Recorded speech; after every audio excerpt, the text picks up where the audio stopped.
ها. السلام عليكم ورحمة الله وبركاته. يعطيكم العافية يا شباب. حبيت يعني أعلمكم طريقة بسيطة حق الرسم الهندسي، شلون ناخذ المركز، يعني بشيء سهل وتقريبا دقيق. أول شيء نقيس كم طول أي رقة تكون، مثل هذه 30 سنتي العرض. ناخذ النص، نحط نقطة، اوكي، وناخذ العرض يكون 20، ناخذ 10 نقطة، اوكي. بعدين ناخذ من نقطة لنقطة ونحط خط خفيف، مثل ما تشوفون خط خفيف.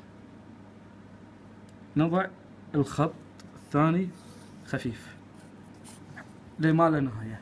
مثلا الحين عندنا الرسمة مثلا مربع 10 ب5، شلون نجيبه بالمركز بالضبط؟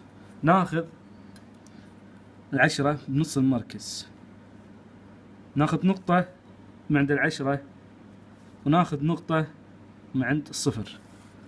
بعدين نرفع خط خفيف حيل، يعني خفيف عشان إنه حتى اللي يمك ما يشوفه. نحط خط الثاني، وبعدين نبي ال5. احنا رسمنا خط الحين كذي عشوائي تبع 10، نروح نحط نص ال5 يكون 2.5. نحط 5 عنده نقطة وناخذ نقطة، حلو. ثم بعدين نحط خط خفيف وخط خفيف، وبعدين الرسمة كذي موجودة وخالصة، بس الباقي ان نقمج على الرسمة عشان تكون اسهل.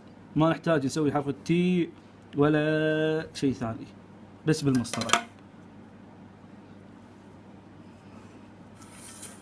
شيء سريع عشان نعرف المركز وين، وتكون الرسمة نفس ما يقول المهندس يبي بالوسط.